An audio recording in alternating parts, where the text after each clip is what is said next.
भंडारा जिल्ह्यात रात्रीपासून मुसळधार पावसाने हजेरी लावली। त्यात पहाटेपासून अतिवृष्टी झालेली आहे। बघू शकता आपण भंडारा शहरातील या नागपूर रायपूर या राष्ट्रीय महामार्गावर आहोत। मोठ्या प्रमाणामध्ये इथे पाणी प्रवाहित होत आहे। राष्ट्रीय महामार्गावरून पाणी निघत आहे आणि यातून मार्ग काढत असताना वाहनधारकांनाही मोठी कसरत करावी लागत असल्याचं चित्र इथं बघायला मिळत आहे। एकंदरीतच आज झालेल्या या पावसाने भंडारा जिल्ह्याला आज परत दिवसभर रेड अलर्टचा इशारा हवामान विभागाने घोषित केलेला आहे।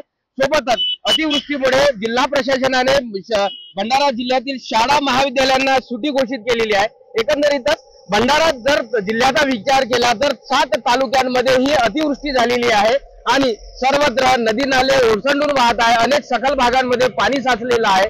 अनेकांच्या घरामध्ये पाणी गेलेलं आहे। त्याच्यामुळे एकंदरीतच या अतिवृष्टीचा फटका सर्वसामान्य नागरिकांनाही बसल्याचं चित्र इथे बघायला मिळत आहे। प्रशांत देसाई, एबीपी माझा, भंडारा। एबीपी माझा, उघडा डोळे बघा नीट।